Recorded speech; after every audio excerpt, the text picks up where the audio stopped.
Indian roads are unbelievable, क्योंकि यहाँ के रोड्स को देखकर ये बिलीव ही नहीं होता कि इन्हें भगवान ने नहीं बल्कि हमारे नेताओं ने बनाया है। ऑल्दो यहाँ की सड़कें हमारे नेताओं की तरह हमें 3 सुविधाएं प्रोवाइड कर रही हैं, एंटरटेनमेंट, एंटरटेनमेंट, एंटरटेनमेंट।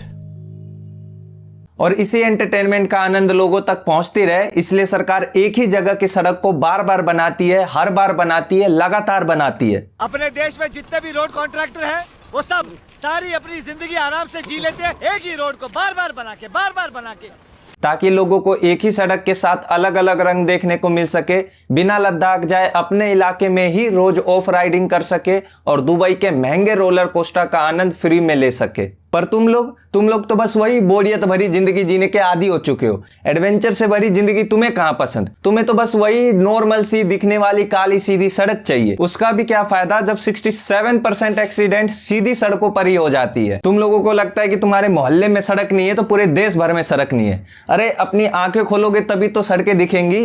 एक रिपोर्ट के अकॉर्डिंग भारत दुनिया में दूसरा सबसे ज्यादा सड़क ओन करता है। कहने को देश में 62 लाख किलोमीटर लंबी सड़कें हैं, पर इतनी लंबी सड़कों में भी 70% सड़कें सिर्फ गांवों में हैं। और उनमें से भी कितनी सड़कों को एक्चुअली सड़क मानकर सरकार चल रही है वो कौन जानता है, किसे पता? 2 खेतों के बीच की पगडंडी को भी तुम सड़क नहीं मान रहे तो ये सड़कों के साथ डिस्क्रिमिनेशन नहीं है तो और क्या है? गांव में इतनी सड़कें होने के बावजूद भी तुम्हें लगता है कि और सड़कें बने। ऑल्दो अगर ऐसा ना हो तो तुम लोग इंसानियत भूल जाते हो और हालात से मजबूर विधायक जी को लिफ्ट देने के बहाने से उनसे अजीब अजीब से सवाल पूछने लग जाते हो। जा रहे थे भागलपुर और कहलगांव के विधायक पवन यादव जी, पवन भैया जी भी साथ में हैं और संयोगवश इतना भयानक जाम, तो हम चाहेंगे कि पवन भैया भी कुछ बताएं कि डबल इंजन की सरकार में भी अभी तक रोड नहीं बन पाया और हम लोग जाम में फंसे हुए हैं। तुम्हें क्या पता एक सड़क बनाने में नेता और इंजीनियर्स को कितनी मेहनत लगती है, और फिर अगर एक बार सड़क बन भी जाए तो इनॉग्रेशन वाले ही दिन हर हर महादेव हो जाता है। जिसके बाद जब ये पूछा जाए कि ये सब कैसे हुआ, किसने किया, किसकी गलती थी, तो सरकार कहती है अरे मैं क्या बताऊं, मैं क्या बताऊं। तुम्हें क्या पता कि रोड का पैसा कहां कहां एडजस्ट करना पड़ता है, कितना माथा फोड़ने वाला काम है ये सब। मुख्यमंत्री साहब आए, अपना गमछा बिछाया, उसमें 100 करोड़ डाले पार्टी फंड के नाम पे और गांठ मार के चले गए। शहरों का हाल तो और बुरा है। आज देश के सिटीज में सिर्फ 9% सड़कें होने के बावजूद भी लोग ठीक से सांस नहीं ले पा रहे, अपने बगल में खड़े गाड़ियों को देख नहीं पा रहे। एक गोरा 120 AQI की हवा को भी पॉइजनस मानकर वापस चला जा रहा है। क्यों? क्योंकि हवा जहरीला है। और हवा क्यों जहरीला है? क्योंकि गाड़ियां इसकी एक बड़ी वजह है। तो अगर अल्टीमेटली देखा जाए तो अगर सड़कें होंगी नहीं तो गाड़ियां चलेंगी नहीं, और अगर गाड़ियां चलेगी नहीं तो पोल्यूशन होगा नहीं, और अगर पोल्यूशन नहीं होगा तो कोई सांस लेने के कारण मरेगा नहीं। और ऐसा नहीं है कि सरकार को हमारी सिर्फ हेल्थ के बारे में चिंता है, उन्हें पता है कि एक रोड बन जाने से लोगों को इकोनॉमिकली कितना नुकसान होता है। तुम्हारा क्या है? तुम तो बस एक डायरेक्शन में सोचते हो। सरकार को मल्टी डायमेंशनल होकर सोचना पड़ता है, तभी तो वो सरकार है और तुम लोग आम जनता। और वो कौन महापुरुष है जो ये कहता है कि सड़क बनने से देश बनता है, इकोनॉमी को बूस्ट मिलता है, या फिर सड़क का GDP में 4.8% का कंट्रीब्यूशन है?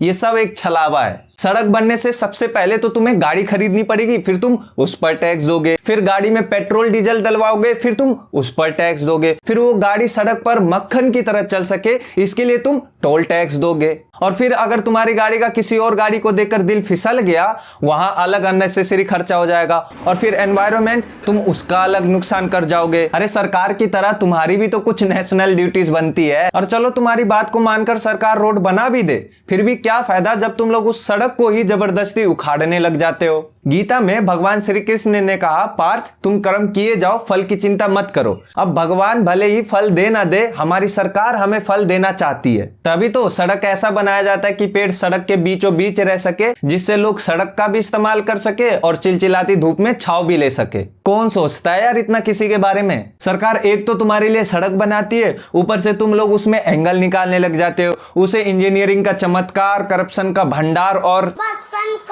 कहने लग जाते हो। अरे ऐसी इंजीनियरिंग का अपना एक अलग फायदा होता है, जैसे ये फ्लाईओवर जो इस बिल्डिंग से होकर गुजरेगी। अब इससे फायदा ये होगा कि इस बिल्डिंग में रहने वाले पब्लिक को सीधे बालकनी से फ्लाईओवर का एक्सेस मिल जाएगा। और इस तरह स्टेप बाय स्टेप ये फ्लाईओवर हर बिल्डिंग से होते हुए गुजरेगा। सोचो कितनी हाईटेक सोच है ये। इसी तरह एक एम्बुलेंस जब सड़क के गड्ढे के कारण उछली तो उसमें मरा हुआ व्यक्ति जिंदा हो गया। ये एक्ट ऑफ गवर्नमेंट नहीं तो और क्या है। So it's a high time कि हम सरकार के साथ कदम से कदम मिलाकर आगे चले, या कहे तो हम लोग उनसे एक स्टेप आगे निकल भी चुके हैं। जैसे सरकार के एक रिपोर्ट के अकॉर्डिंग हर 10 में से 7 मौतों का कारण ओवर स्पीडिंग है। इन मौतों में भी 15 से 29 साल के ऊर्जावान लड़के 26% और इतने ही एज ग्रुप के ऊर्जीवान लड़कियां 7% मौतों का कारण बनते हैं। हेलमेट पहनना, ट्रैफिक रूल्स को फॉलो करना, सही लेन में चलना, रॉन्ग साइड गाड़ी ना चलाना, ये सब तो वेस्टर्न रूल्स है। हम क्यों माने इन रूल्स को। सरकार के एक रिपोर्ट के अकॉर्डिंग 2 व्हीलर से जुड़ी 75,000 मौतों में से 50,000 मौतों का कारण सिर्फ हेलमेट ना पहनना था। वहीं 21,000 कार ड्राइवर्स की हुई डेथ्स में से 17,000 वो थे जिन्होंने सीट बेल्ट नहीं पहनी थी। येलो लाइट पर क्या करना है, बड़े बड़े साइन बोर्ड्स का क्या मतलब है, गियर और क्लच में क्या अंतर होता है, स्टीयरिंग का यूज कैसे किया जाता है, ये सब सीखने का मौका मिलेगा तभी तो कोई सीख पाएगा। जिस देश में साइड से 10,000 रुपए में ड्राइविंग लाइसेंस बन जाता है उस देश में सड़क हादसे बढ़ेंगे नहीं तो और क्या होगा। हम दुर्भाग्यवश मुझे कहना पड़ रहा है कि दुनिया में ऐसा जो देश है नंबर 1 पर जहां आसानी से ड्राइविंग लाइसेंस मिलता है उस देश का नाम भारत है। 10-10 साल के बच्चों को अगर फोन की एडिक्शन छुड़वाना है तो कुछ ना कुछ तो उन्हें देना ही पड़ेगा।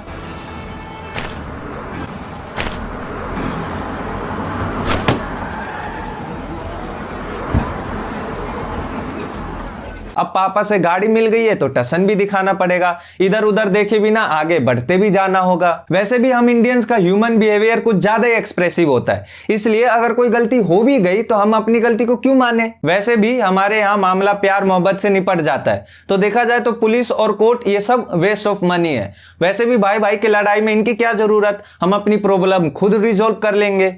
हाँ, अगर कोई दीदी गाड़ी चला रही है तो बात अलग है। और वैसे भी सड़कें सिर्फ इकोनॉमी को नहीं बल्कि इन्फ्लुएंसर इंडस्ट्री को भी बूस्ट करती है। जैसे एक सज्जन जो जानबूझकर सड़क पर ऐसी हरकत करता है ताकि वो बाकी यूथ के लिए एक टेम्पो सेट कर सके। उसे लगता है कि स्पीड लिमिट उसके लिए बनी ही नहीं है। अगर मान लो कहीं स्पीड लिमिट रखा रखी है 40, किसने लगाई है? इंसान ने लगाई है ना।